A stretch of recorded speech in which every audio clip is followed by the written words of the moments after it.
I don't want nothing. I don't want nothing that's under 100. I don't want nothing.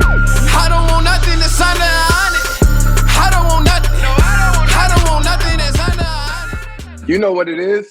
You are in PE with Dave and Jay, where we build while we build. That is my guy, Dave.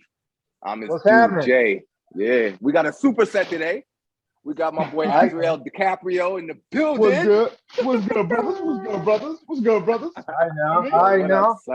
Glad to be here. Glad to be here. What's up with y'all? Man, we're glad to have you here, yo. We're glad to have you here, man. No, man. So listen, let me say this. So my wife found you guys' pages first. And when she sent it to me, I was like, oh, let me check it out. Yeah. I love that you guys are working out together, but the conversation is what piqued my interest. I'm like, oh, this is therapy. Oh, I love this. Yeah. So as thank you. I really appreciate what you brothers are doing. Hell yeah, you don't man. understand We appreciate the how love. encouraging that is, man. You don't understand how encouraging that is, man. That's the whole point, and I appreciate that, man. Honestly, from the heart. That's No, big. so Reed, from me to you, man. Like you said, your wife was showing the page love first, you know, and then I saw on her page a picture of y'all. And so that, you know, I was like, I love Black families. So I went to your page. I wanted to see what you had going on. Yo, you are such an inspiration, man. Like real talk. I just immediately told Dave, I was like, yo, this is one of the guys that we've got to interview. He's got to be one of our first interviews of 2022. You know, I was like, Dave is big into what is it, Dave? The bounce back. Dave is huge. He's been talking about the bounce back like since 2021. And when I see you, man, and I see you working out, and I see you with your daughter, I just see you being the man that you are. Of course, through IG, I'm just like, yo, this cat knows a lot about a bounce back, bro. This cat knows a lot about a bounce back. So. Yeah. Also, no excuses. You know what I'm saying? You gotta let nothing hold you back. Man, we respect that. We respect that. We gonna get into that because that's what's that up. whole no excuses thing. Like, we'll get there. Don't worry about it. Absolutely. So all right. So Dave, we doing arms today, right? What we got? All right, man. So let's start off with the hammer. Let's start off with the hammer curls. All right. For you guys out there that don't know what we're talking about when we're talking about hammers. All right. This is what a hammer curl looks like. All right. So hammer curls, normally what you're trying to do, man, hammer curls kind of incorporates a little bit more of your forearms than your biceps, really, because you're holding the dumbbell in this position here. All right. You guys can see me pretty good? Yeah. Do I need to readjust? You're good. All right. So so basically, man, a hammer curl is as simple as you know, as I'm saying it. So curling up with your fist in this direction here. All right. You guys can see me? All right. Yes, And you could alternate, or you could bring them both up at the same time, and that kind of increases the degree of difficulty. All right. So what we're gonna do is we're gonna do 3 sets, 3 sets of 10. All right, and we're gonna increase the weights. We're gonna increase the weights as we go along. All right. And Dave? What's the rest of the circuit for the advanced folks? All right. So for the advanced folks, man, we're gonna just do normal dips, right, on the dip bar. Okay. And then also we're gonna do chin-ups, but we're gonna concentrate on the eccentric. All right. We're gonna go slow on the eccentric. All right. What that looks like is this. So as you're pulling up, you're only gonna come so far, right? Because you try to isolate your biceps here, and then you're gonna come back slow. All right. You're gonna come up here, right? You're not going all the way up here, okay? Because you're using your back muscle. You're gonna come right here, and you're gonna feel this in your biceps. Trust me. And then you're gonna come back slow. Up right here, down slow. All right, simple as that. Chin up. You want to utilize the underhand grip. All right. All right, cool. Yo, Dave and Reed, it's y'all set. Yeah. I got something for y'all. All right, cool. All right, now. So like I was saying, man, immediately was attracted to Reed's energy and the bounce back. You know, like no excuses. Hashtag no excuses. You know, a lot of us, we look for reasons to give up.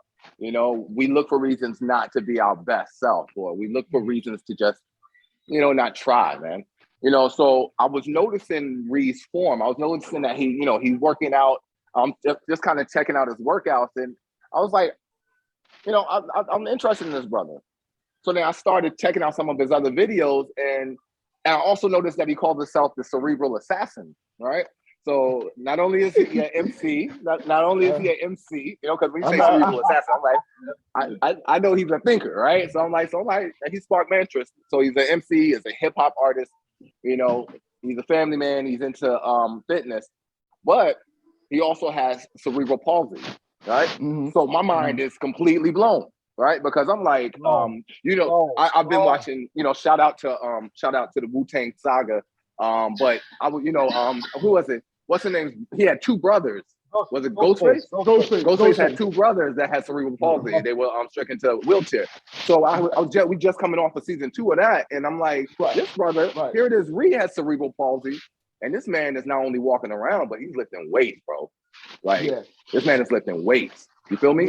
So I'm like, what the fuck? So, you know, I want to know more, man. Relax. You know, I want to know more, man.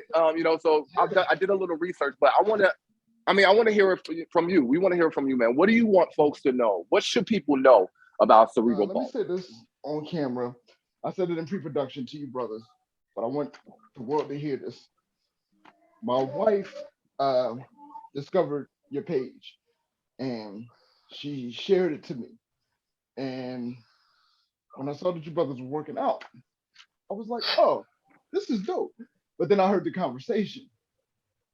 The conversation is what piqued my interest because it felt like therapy, which is important to me anyway. But as a Black man, it's even more important. So before I even get started on my journey, I want to thank you, brothers, for what you guys are doing and even having me on. I was going to support regardless. I didn't know I'd ever be on the show, but thank you. Thank you for that, right? Welcome, bro. Thanks for being here. I appreciate the testimony, man. That's dope. That's fantastic. No problem. No problem. So, what I want people to know about cerebral palsy or cerebral palsy, pronounce it however you prefer. There are multiple forms of it. The version that I have is spastic diplegia, which is the more mild version. And I say mild loosely because you can't tell somebody who's dealing with it that it's mild. Right. But I do have the ability to walk. Some people who have the more severe versions of cerebral palsy, they don't have that. They don't have it. So it's almost like I don't want to compare it to cancer, but when you hear somebody who has cancer, there's levels to it. Everybody's cancer journey is different. My journey mainly is I deal with a lot of muscle tightness, which limits my ability to, move around, limits my mobility. And that's what started my workout journey.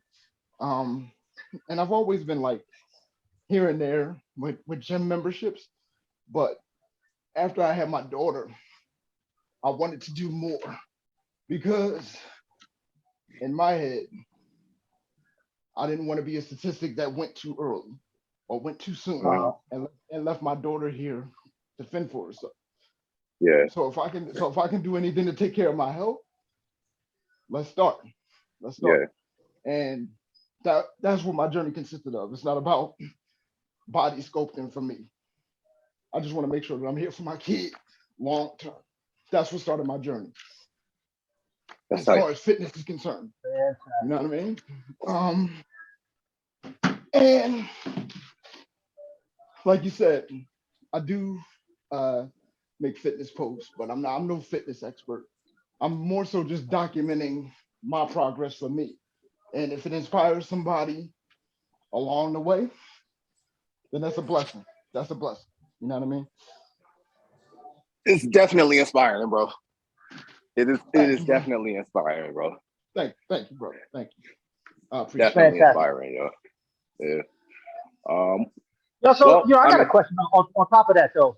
And so we talk about the muscle tightness and that's the reason why you got into it in the first place. But you know what I really want to know. I mean, I think the world would want to know, right? What's up? What keeps you in there? You know what I'm saying? What keeps you in there? Because I know I like to make a lot of excuses myself. I mean, the beginning stages of my workout or my weight loss journey, I used to make plenty of excuses on, like, hey man, you know what I mean? Like, I'm not feeling it today, or I got to give my muscles a rest, or Yeah. whatever have you. But what is like in the back of your mind, like the biggest thing is that it just keeps you back in there, like, because they tell you, man, you take 3 days off. You shouldn't take more than 3 days off because you get used to not going. You know what I'm saying? You just you get into a rut. But what keeps you in there? Man, so I told you in pre-production, I said, don't worry, we'll get there. You mentioned no excuses. And I said, don't worry, we'll get there. So I used to make excuses. In my early, I'm in my 30s now. In my 20s and in my teens and as a child, I would make excuses like, hey, I can't do this. It just wasn't meant for me. Wow. But after I got married, after I became a father, I said to myself, what if I could just push myself a little more? What if? And that man said, what if? Yeah, just what if? Like, let me just try. And I think for me, and this is just me being honest, for me, it was more so just trying to, how can I say it? Not that I was making excuses, but I was almost ashamed of the disability. So it was almost like a scared to try kind of thing. So once I was able to conquer that fear and, just kind of put my best foot forward, it was like, you know what? I don't care how this might look to other people, how my journey might look to other people. I owe it to myself to try. I owe it to my daughter to try. I owe it to my wife to try. So that's what started my journey, and that's why I'm still at it. And it's funny you said, taking 3 days off, you kind of get into a rut. Yep. I guess about 2 weeks ago, physically, I just wasn't up to it the whole week. Physically, like my body was kind of worn against me, and I just couldn't do it. And I felt sluggish the next time I went in. You know what I mean? The next time I tried to work out after 4 or 5 days off, I felt sluggish. I never want to feel that again if I can control it. So you gotta stay with it. You gotta stay persistent. So I got a question. So when you say that your body, because when you say your body wasn't with it, like you know your body, you know how you're feeling, right? We're big on that. Dave and I are big on that. It's like you want success and you want goals. I mean, you want gains and all of that, but you got to know your body because it doesn't make sense to get in there when your body is telling you to rest, right? What does that feel like for you? What does that feel like for you having CP? Like what a few days ago, a couple weeks ago, when you felt like you weren't up to it, what did that feel like? So again, anybody who has cerebral palsy, their journey is completely different. So I'm only speaking for me. Right. For me, there are feelings of I can feel my nerves tingling. Yeah. And when that starts, there's a feeling of inflammation. At the absolute worst, it feels like a paralysis. Like I can't move. Yeah. And it goes away eventually, but it's like, you know what, this ain't, like I can't do it today. And unfortunately, sometimes that can linger over the course of a couple of days. So it's that constant feeling of pain, that constant tightness, because it starts with tightness and then the pain will start. That's why for anybody with cerebral palsy, stretching is really important. Stretching is more important than just the workout itself, like lifting and all that. I do that for me, but for what's most important, you got to keep stretching. Like that's more therapy than anything else. Okay. All right. That's good information. Good information. Yeah. Yo, Dave, what we got next? All right, so I'm not sure if you see Ree over there, but Ree is like doing he's doing the most over there. He's talking and lifting at the same time. No, I'm there. And I'm gonna tell you something. After this interview, bro, you got me inspired for life. I'm not playing games. You talk about therapy. This is therapy for me too. When got folks at home, when you talk about excuses, man, look at your man getting it. Like, Stop playing. Stop playing. While he's talking. Okay? While he's talking. I don't even do that. All right, so, I don't be lifting and talking at the same time, bro. Nah. like your man said earlier, like relax, right? Like relax. Yeah, like, when you relax. get to mix in your mind, when you get to mix in Relax. your mind, yo. To be fair, I'm only using 20 right now, so just to be whatever. Whatever. All right, so look, man, we're gonna do a tricep kickback. All right, and what that looks like. Cool. Pardon me if I lose you guys. I'm gonna adjust these AirPods. All right. All right. So we're gonna do a tricep kickback. Okay, we're gonna take the dumbbells, right, and we're gonna bend over slightly, and we're gonna do an extension. Now, the point with the kickbacks though is you want to keep your elbow in the same position in this motion. Okay, you don't want it like, drifting forward or drifting upwards, right? You just want to keep it in the same position because you're trying to isolate the tricep. So try to maintain good form with this and keep your arms, straight, of course, and keep that elbow in the same position. Boom. And then, when you come back, make sure you try to contract, okay, to get that pump. All right. What we say, it was like the slalom, right? In one of our episodes previously. You call it the slalom. Yeah, I like that. There you go. And then we're gonna do a crossbody. We're gonna do a crossbody hammer. All right. And so it's gonna look like this. I'm gonna grab a small weight to kind of show you the motion. So you're coming up, and you're bringing the dumbbell like to your upper chest. All right. Oh, I like that. So what this helps is, try to develop that muscle separation between your bicep and your tricep workouts. And then we'll do, again, 3 sets of 10, and, we'll find something new. Something new. All right, so what y'all said? All right, so my next question, so Reed, what was childhood like for you, yo? Like when you finish your set though, you ain't gotta talk during your set, bro. You gotta go phone with that. You know what? But what was childhood like for you? Childhood was for the overall, because I know my family is going to see this. Overall, my childhood was amazing, all things considered. My father and my grandmother raised me. My mom was present. My mom was always around, but I was raised by my grandmother and my father, and they made sure that I wanted for nothing, especially given the circumstances, right? Okay. Now, with that being said, so cerebral palsy is relatively common now, but when I was a kid, it wasn't so much, right? Like it became common, or it didn't feel common to me as a child. Let me say it that way. It didn't feel like people understood when I was a child. So a lot of my childhood consisted of, I don't want to say bullying, but people didn't understand. So it was a lot of slick remarks being made. There were things that I couldn't do with the other kids. So you kind of feel like an outcast, right? Yeah. But it never really bothered me. Well, maybe a little bit, but I never let it get to me. I never let it dominate my thoughts. You just gotta keep it moving. And when you introduced me, you mentioned that I was a MC. I was waiting for this.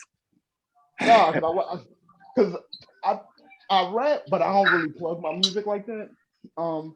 But hip hop, to quote Lupe Fiasco, hip hop kind of saved my life. Saved my life. Yeah, because hip hop saved me. When I felt like an outcast, hip hop was kind of like the refuge, like music. And I won't just say hip hop, music in general. My love for music is what got me through the rough parts of my childhood.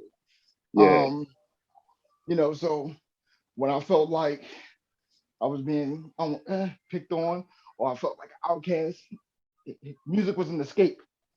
So a lot of my childhood is rooted in just listening to music, and I really enjoyed my childhood for the most part. Like let me say that, like my pop, and I you'll hear me mention my pop a lot in this conversation, because you know that stereotype with Black men, how Black fathers I had to explain that to my mother because my mother always, my mom and my dad aren't together.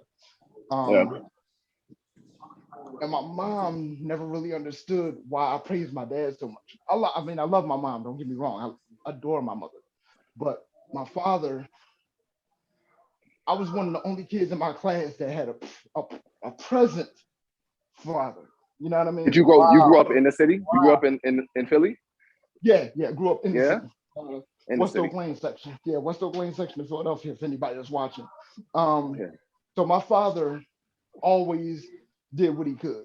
And my father was a military man. So he was stern, but he gave me structure.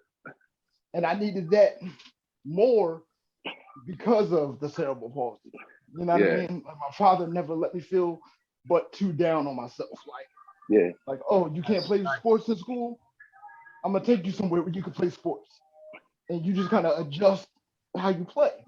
You know what I mean? Like, my father. I'm like a hell of a man. Yeah, my father made sure that I joined a flag football team when I was in school.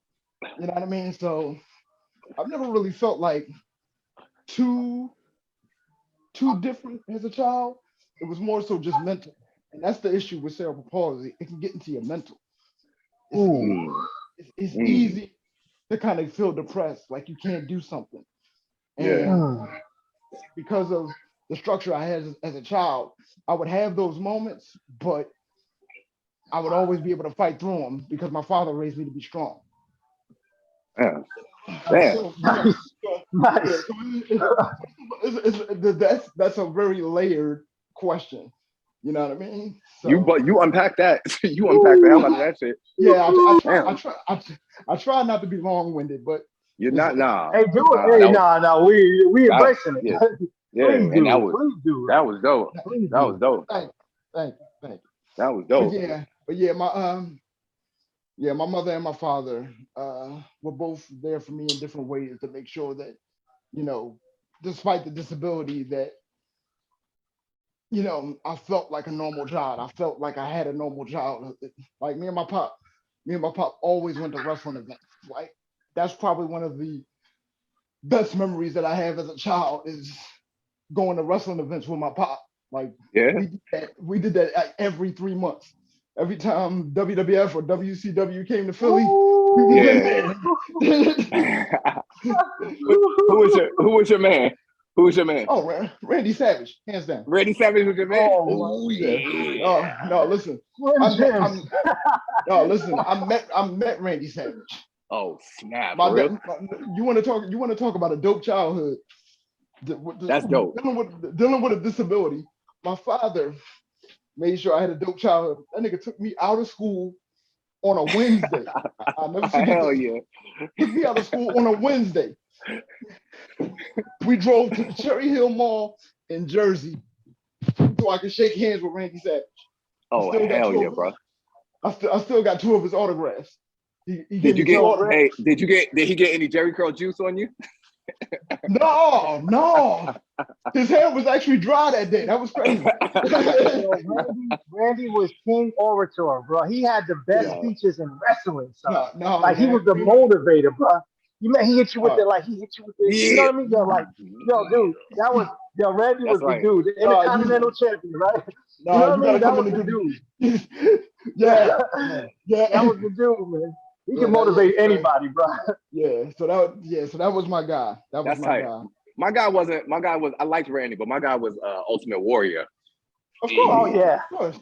No, me and my cousin used to go to war about who was better between Randy Savage and Ultimate Warrior. Ultimate Warrior, yeah. And that was before we knew that wrestling was predetermined. Right. No, you know what's crazy? Don't get it twisted. Everybody thought that shit was real at some point. So stop playing. No, playing. Everybody thought it was real. No, listen. If you went ahead, and this was not part of our plan discussion, but we're here now, right?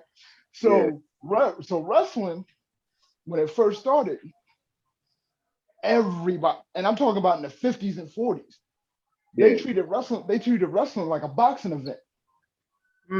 Because everybody thought it was real. Yeah. And let me say this, because saying it's fake is kind of offensive to the athletes. It is. I shouldn't have said that. You're right. No, it's cool. It's predetermined. It's predetermined, like you said. It's not fake. There you go. And I say that because like I say that because like it's a couple wrestlers that have kind of interacted with me because I started doing the workouts. So just to be respectful to them is predetermined, but I've seen people die in the ring. So I was gonna say also you could, if you say it's fake, go ahead and go to wrestling school. Try to wrestle and see how fake it feels, right? No, listen. I was watching a documentary. I was watching a documentary on people trying to get into wrestling. Yeah. And the bruises that those people get trying to take the bumps, as wrestlers call it, is crazy. So yeah, it's you're right. Those people are athletes, but it's definitely predetermined. It's definitely predetermined. Yeah, it's definitely but I was saying all that to say, like, me and my cousin used to go to war before we knew that it was fake or predetermined about who was better, and he would be like, Randy ain't never beat Warrior. It's like, yeah. He don't talk like Randy do. Nah, he didn't talk like Randy did. I'm telling you, man, it was all in the speech, bro. I mean, gee whiz, man. He can get you hyped. He can get you so damn hyped. No, that era of wrestling is, I consider that what the golden era of hip hop is. Like the memories that I associate with that era of wrestling, I'll never forget. Almost. All right, so we mentioned in wrestling now because you were damn, what set are y'all on? Yeah, like Dave. I'm just going. I think Rhea is on set 8. Rhea on set 8. Dave, you on set 12. I just finished 3. Before we move into the that segue you was talking about, Dave, I heard it. Before we move into that, right? I got one other question. We were talking about your childhood, right? Yes. And that lent into wrestling and lent into hip hop. But one thing I want to, in my quick research about CP, one thing alarmed me and kind of, it pissed me off, man. What's that? That 30%, there's a 30% greater likelihood. Basically, black folks are 30% more likely to birth a baby with CP than white folks. Right, so black people are more likely to be born with CP, and then males are more likely than females. So you're more likely to have a male baby that has CP than a female baby. So being a black male, the odds are stacked against you yet again, right? And I just, I've read some theories about it, but I wanted to pose that question to you. Why do you think that is? Why do you think it's a higher likelihood for black males, or just for black babies, period?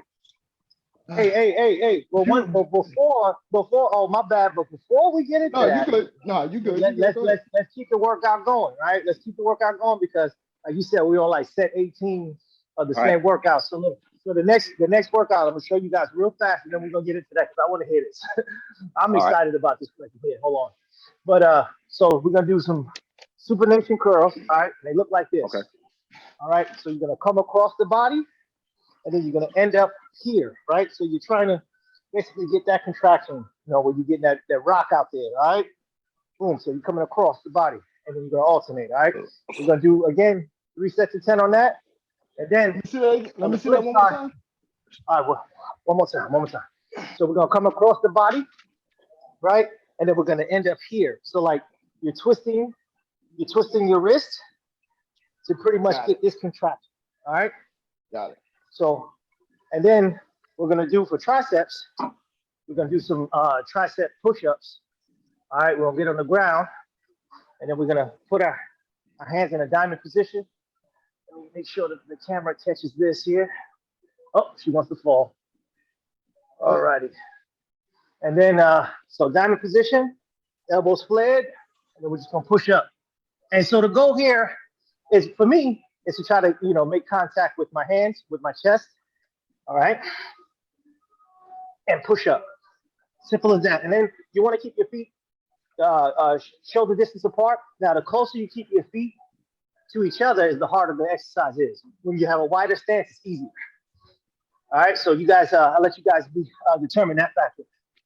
All right, so that's the next step. Yeah. All right. That, so again, 3 sets of 10. Continue, them fellas. diamond push-ups are hard, man. They're hard. So if you can't do a diamond push-up, no love lost, man. Just go ahead and do the supination curl. Well, I saw him doing some push-ups earlier, so he was getting it. So you know. No, I'm gonna give it a shot. I can't tell you how many I'm gonna do, but I'm gonna give it a shot. Nice. That's what's up. That's all we ask. That's it.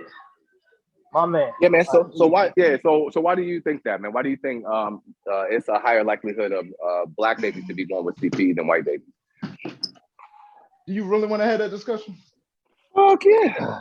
That's what I woke up for, bro. All right. Let me say this then. My cerebral palsy, and again, I try not to generalize. My cerebral palsy is 1,000% due to malpractice. Whoa! There it is. Wow, we can go into that. and that's on legal record. So do with that what you will, right? Oh no, unpack it for us. Yeah, let us know. Let the folks know, man. This is what we're here for. So when my mother was pregnant with me, the umbilical cord was around my neck. Right. And it caused a stroke. And it went undiagnosed for years. Years. Do you hear me? Okay. So when you were in the womb, you had a stroke due to the umbilical cord being wrapped around your neck. Correct. And you were born with CP, and it went undiagnosed. Is that correct? For years. All right, we're with you. I don't think they made that diagnosis until I was 2. If I remember correctly, my mother will be able to tell you better. But if I remember correctly, they didn't make that diagnosis until I was 2 because I wasn't walking. Wow. At 2, I'm not walking. At 2, right. I have to get hamstring lengthening surgery. Right. Because they realized I had cerebral palsy. Right. After realizing that, excuse me, now I'm in a lower body cast for I can't even remember how long. You brothers can still hear me, right? Yeah, we can hear you. Yes. Okay. So I'm in a body cast on the lower half of my body because of this hamstring lengthening surgery. I don't take my first steps until I'm 4. Oh my God. Right. So all of this could have been not avoided, but the doctors didn't care enough to check early. And let me be clear. I want to be fair to the medical field a little bit because there have been advances in cerebral palsy treatment and early diagnosis because they still don't know what causes it, right? There are underlying factors of why it might have happened. My mother, love her to death, but she had substance abuse issues, so that might have played a part. Yeah. But the malpractice comes in, and your point about the theory about why it happens to black kids more often, and specifically black men, is because it goes undiagnosed. Right. You know what I mean? So I haven't checked the numbers recently, but I do know that they have been better with diagnosis and treatment and improving quality of life. But oh wow, in 1984, right, we weren't afforded that luxury. You know what I mean? Right. So, you know, do with that what you will. Absolutely. And they fought it. But I say malpractice, mind you, they didn't diagnose it until I was 2, maybe 3. And they fought my parents on that until I was maybe 9. And that's when they finally admitted, like, hey, we should have done better. So wow. Do with that what you will. Oh, that's major, man. That's major. Yeah, you went exactly where I was hoping you would go, man. Listen. When you sent the question, I thought to myself, I'm like, how deep do I want to go with this? Yeah. Because I don't want my mother to see this and feel triggered. But I also because I feel like I owe it to other people in a similar situation that, hey, you're not alone in this. Yeah. And the journey is the journey. You know what I mean? Yeah. I mean, like you said, the malpractice side, and that's real, man. We appreciate you sharing that, man. The malpractice side of it is hella real. You know, we all of us are up top cats, so we know what it was like up there in the 80s. You feel me? Right. When we talk about the substance abuse, we already know that that's something that was designed for brown folks, black folks to fail. Yeah. You know, we didn't feed it to ourselves. So shout out to your mom for overcoming that. You know, 1,000%. 1,000%. Yeah, you know, we fall down, but we get back up, right? But when it comes to the malpractice, these are people who are, so they take an oath to do no harm. You feel me? They take an oath to better humanity, and it shouldn't matter what your skin color is. Oh shit! I feel my blood boiling, Dave. I'm about to stand on the soapbox. I'm about to start. All right, you know what I mean? But they take an oath, right? And it's not supposed to matter what your skin color is. It's supposed to matter the inside of you, not the outside of you that they're trying to make sure is healthy. And it affects us because they don't take care of our soon-to-be mothers. The prenatal care that doctors give to Black women is far inferior to what they give to white women. You know what I mean? They don't give. It's ridiculous. They don't give them. They don't. No. Yeah. Because now you triggering me. I'm about to put these weights down for a second. Let me tell you something. So when we first started talking, I said I had a 4-year-old. Yeah. Let me tell you how I almost lost my wife while she was giving birth. Yeah. Because my wife had low iron. Right. Low iron. And when we found out that she had low iron, it was like, oh, okay, you might need a blood transfusion. My wife did not want to get a blood transfusion. Right. There are alternatives to a blood transfusion that you can give to receive the desired effect of a blood transfusion. You can get IV iron supplements. You can it's different blood issues. It's different blood treatments that you can use other than a transfusion, right? So while we're in the hospital, the doctors, well aware of my wife's wishes, don't want to give her what she asked for. Right. Fortunately, we had some friends on the hospital liaison committee who went to bat for her because they weren't listening to us. I don't think that happens. I don't think that happens if my wife is of a certain skin tone. Right. Not that everything. That's absolutely right. But clearly, call it like you see it. Clearly, you don't respect my wife's wishes. Right. Do you respect my wife's wishes if she's of a fairer skin tone? Right.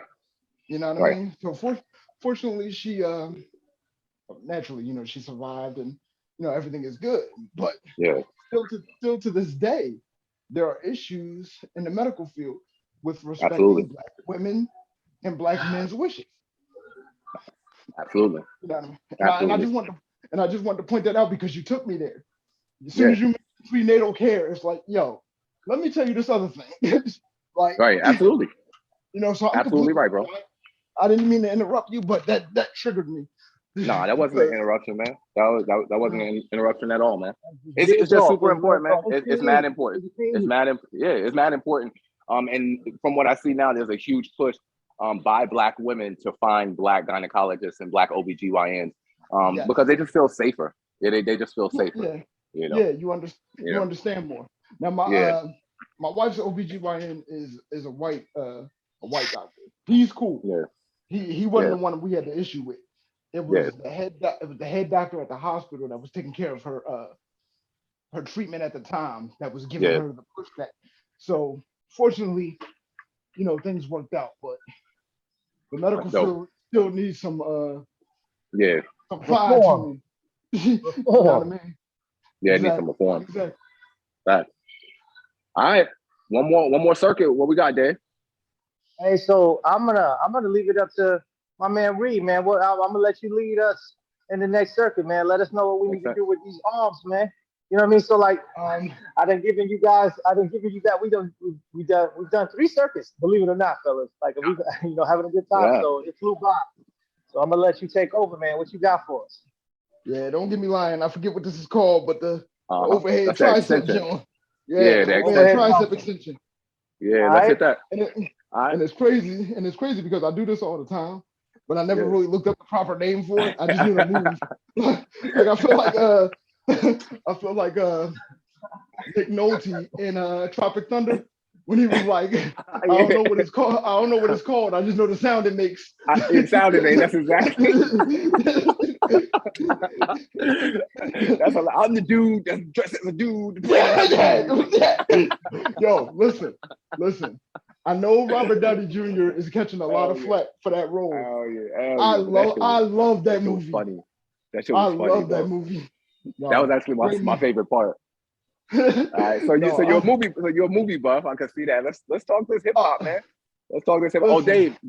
So we're gonna do the Reed said he put us onto the Triceps Extension. You want to break that down for us right quick? Tell us how many sets. All right, man. So we do a 2-hand. It looked like he did a 2-hand joint. So and you can do this in 2 ways. I like to do the 1-handed version. All right, let me show you guys what's going on here. So the 2-hand version is cool, right? Getting over your head, and the key is, of course, man, keeping that elbow stationary, right, and extending out, right. Show you from the side, and having your weight kind of rest on your fist like this, all the way down, and kind of pushing it up. But see, what I like to do is I like to come up with one behind the head. We're gonna collabo on this one, so we're gonna do static arm curls. What you got? All right. So boom. So what we're gonna do is we're gonna keep. Well, these are 2 different ways.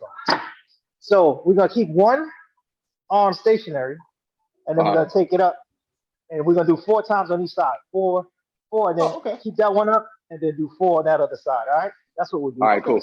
All right, that'll work. All right, cool. So we got the tricep extension, and then we got the static arm curl. Okay. Is that right? Yeah. All right, y'all set. Y'all set. All right, here we go. I know Reed been waiting for this. Yo, let me tell you, Dave's been waiting for this since we started this podcast, right? He's been waiting for this topic since we started the podcast. Your top 5 hip hop instrumentals in your mind, in your cerebral, of all time. What would you say? Y'all want me to start? Because y'all already going. Y'all want me to start? Well, y'all That's gonna be hard for me. That's gonna be hard. No, go ahead. Since you already got your 5, go ahead. All right, cool. Here we go. I'm gonna name them in my actual order too. So we're gonna go from 5 to number 1. So number 5, I would say is I had to find a way to give a shout out to the South, right? So it's gonna be an Outkast beat. It's Elevators. The Elevators me and you, your mama and your cut, right? So that's number 5. Okay. Number 4 is gonna be this one is out there. Y'all probably gonna have to think. You're gonna have to go back in your database to remember what the beat sound like. My number 4 is Most Def, Rock and Roll. It's on his Black and Both Sides album. I was just listening. You with me? Yes, exactly right. All right. Bo Diddley ain't got no rock and roll. Elvis Presley ain't got no soul. No, I know. I'm with you. That man said, and we talking about the instrumental. I want to quote his verses, right? But we talking about the instrumental. So that's my number 4. All right. So my number 3 is gonna be Busta Rhymes, Put Your Hands Where My Eyes Can See. That's a crazy. Dog, that's a crazy instrumental. Yeah, I think most people would name that one. All right, so my number two is gonna be Shook Ones. That was on my list too. That was on my list too. Yeah.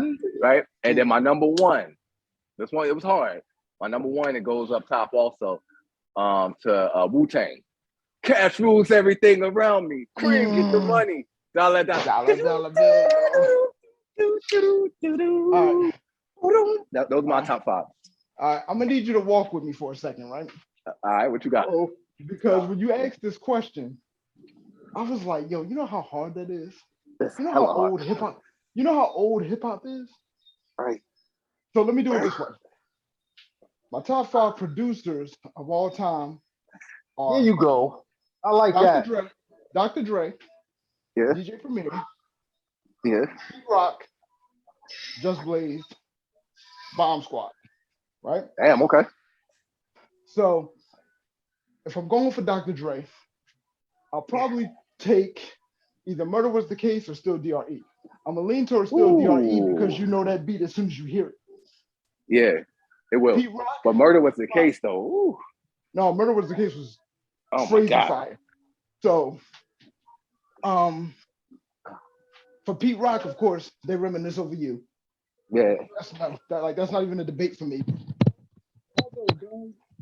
Down with the King by Run DMC is a great Pete Rock beat. For Premier, Mass Appeal. Ooh. Or New York State of Mind. Oh my God.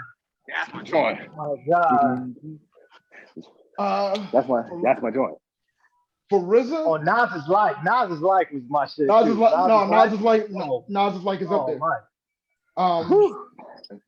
Let me say this: Premier and Dre are 1A and 1B for me.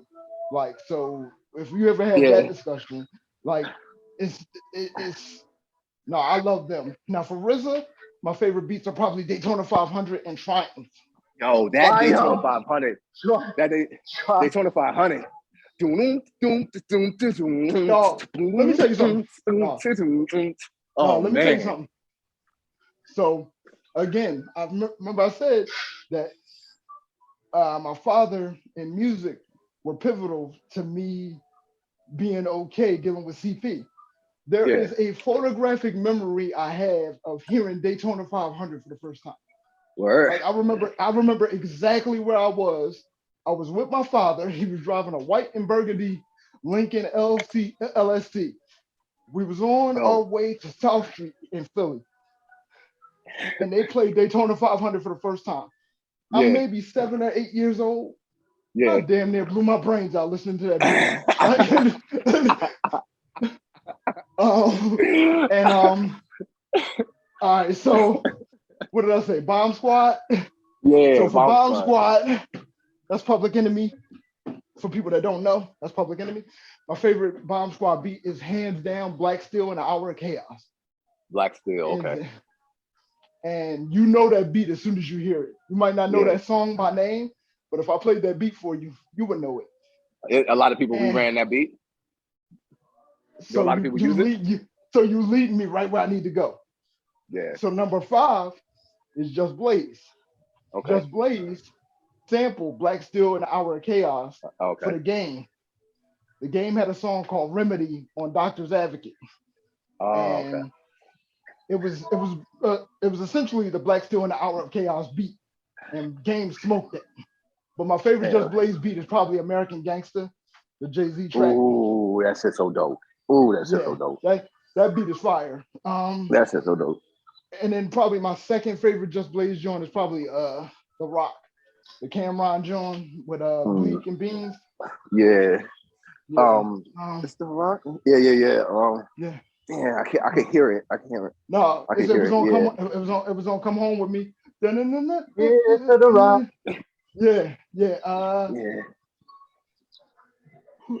Bleak came on there and was like, we all criminals who live like a diplomat. We get low when the dolo get it back. Here is something you can't understand. How I could just kill a man for Killer Cam. Me and my rock beat that joint. It was on Come Home. Yes. There you go. That's the one. Yeah. There you go. That's it. That was fire. Fire. So remember I said this was a layered discussion because those are my top 5 beats from my top 5 favorite producers. And I think I gave you 10 anyway. But banned from TV. Oh my God. Oh my God. Banned from TV by Noriega. Watch for the Hook by Cool and the Dungeon Family. Wait, one for the who? Watch for the Hook by the Dungeon Family. Oh, okay. All right. Yeah. Outkast, Goody Mob. Yeah. Watch for the Hook's beat is if you rapped at any point in your life, Watch for the Hook got a freestyle over it. Headbanger by EPMD. Okay. And I say that because you remember Ride or Die Volume 1 by the Rough Riders? The Rough Riders, they took the Headbanger and threw DMX Even the Locks on it. Oh, and Drag. Can't forget Drag on. Oh, so yeah. Headbanger. So Headbanger. Headbanger is one of those. Let me see. What else we got? Don't Say Nothing by the Roots. It was produced by Scott Storch. Oh, yeah, one of my favorite beats ever. How did beat go? Don't say nothing. Go ahead. Don't say nothing. I'm gonna send it to you. You know it when you hear it. What album is it on? Y'all remember what album it's on? Was that the Tipping Point? That was a Tipping Point. It's on Tipping Point, right? Yeah, it's on saying that. Yeah, I remember that. Yeah, I remember that. And for the chat. Go ahead. Don't say nothing. And what's just one more? Just one more for the road. Going back to Dre, California Love. Those are some of those. I know I give you way more than 5, but I felt like I owed it to hip hop. We give you a lot of joints that are just. We appreciate that. California Love has a nostalgic to it. It has a nostalgic vibe. Like I remember where I was when I heard that too. Yeah. What you got, Dave? Dave, what you got? I'm gonna go a different route with this, man, because we had this instrumental talk, and I went off. I just couldn't stop naming off shit, and I just don't have a top 5. I'm gonna tell you that. But I tell you what, my favorite beat all time was help me with this, man. This is embarrassing because I don't. This is how much I like the beat. But that joint, I think it's called Spody Odie Dopalicious. Dopalicious Angel? Outkast? The Outkast joint. That was that dude. That's your favorite. Wait, that's your favorite beat of all time, Dave? That's my favorite beat of all time. Because it was like, and your man didn't even rap on that joint. He just talked. You understand what I'm saying? But that right there, just I don't know. It just that when I hear that, it just takes me back, man. I used to get smoky when I used to hear that. It just put me on another plane. Boy, you got to move to Atlanta now. Hey, you got to come move to Atlanta with me now, bud. Let's go. That just, damn. Yo, dude, when I used to hear that shit, I used to lose it. So, but I tell you what. At the end of it, remember the drums right now? Oh my God, I love that beat. Nah, man. Yeah, He said when she walked, he said when she moved, it's kind of like a black stallion on skates, like what is it? Like a hot comb on nappy hair. You know what I mean? Yeah. So I tell you though, I give you a couple of producers that I respect to the utmost, man. I don't really have them in order because I think that's disrespectful for me, period. Because I'm a hip hopologist, man. But so Premier, of course, man, he's up there, man. Premier, you can't just what my favorite album of all time with Premier was, and I'm a body of work type of guy, so I like, Yeah, me too. I like, so again, I like, when somebody produces a whole album, man, you know what I'm saying, you can really feel it. Premier's best work for me was Moment of Truth. You know what I'm saying? Hands down. That album, I mean, bruh. Like that took me through some times, man. And then you got Dre, the Chronic. I mean, come on now, right? Like that self-explanatory. Both Chronics. This is one I didn't hear, and Havoc. Havoc is a serious producer. No, right? No, you know what I mean? So like we heard. Well, I'm saying we heard about, he said Shook Ones, right? You said Shook Ones? Yeah. Right. But Havoc's body of work. You know what I'm saying? No. Like he produced all of Mobb Deep shit. So you know what I'm saying? So like Havoc is definitely up there for me. Yeah, no, Havoc is up there, 1,000%. You know who's up there now after listening to Nas's latest projects? Hit Boy. Hit Boy is a monster. Hit Boy's a monster. Well, I mean, but look, like think about Nas and who Nas is and what he brought to the game, and he decided to allow Hit Boy to produce his albums exclusively. Now, on his latest album, Magic, he did let Premier drop a gem on that. But the thing is, that's still Hit Boy producing. Primo just scratched on it. That's still Hit Boy's beat. Wow. But you see what I'm saying? But think about it, like Hit Boy is a serious individual. To exclusively have produced 3 of Nas, and when you want to talk about Nas, those, like, when you look at his body of work, those are probably 3 out of the 4, or maybe 3 out of the 5 best, I guess, products he's put out. 3 out of the 5, like in his twilight, right? So again, I can't say enough about Hit Boy, man. He's a monster. He's a serious dude. Hit Boy is, and thank you for mentioning Havoc, because Havoc was very close to my list, but I wanted to give a shout out to the Bomb Squad. Havoc is up there. Havoc did a lot of people don't know this. When Eminem was coming back from sobriety and he dropped the Recovery album, there was a hidden track on there that Havoc produced, and it's hands down my favorite Eminem song of all time. Wow. Hands down. Wow. Because the beat is just fire. Like, he could have gave that beat to anybody and they would have smoked it. That beat was crazy. Right. The next guy I got on the list, a lot of people overlook, man, is Q-Tip. And people didn't know Q-Tip was of course, Q-Tip, and the thing is, I'm a big Tribe fan, and I just love Q-Tip's vibe. You understand what I mean? So, like, and the thing is, he's a real artisan. You know what I'm saying? He really loves hip hop and he really loves the culture. So, like, you really see that and feel it in the music when you hear his production. You really feel it. And then Ye. Thank you. Look, who is this? I'm like, who is Dave? Who are you? Have we met? I can't believe you said that an Outkast beat was your favorite of all time, and I can't believe that you're even going to mention Ye. I can't believe it. Look at this. No, listen, you, man. Let me tell it's you the why. growth for me. It's the growth. It's the growth for me. Let me tell you why. I'm gonna tell you why Ye is the illest for me, because my favorite album of all time is B from Common, and you can play that album front to back. Right. And you look, and that with no skip, no nothing, no like, I don't like, no. That dude is a fucking monster. And his production has been, immaculate from conception. You understand what I'm saying? So he's just that dude. So, and bro, he's an immaculate from the conception. No, I'm glad. That's a boss. Like that. That's a boss. Yeah, that's bars. No, so I'm glad you mentioned Ye, because Kanye is why I mentioned Just Blaze.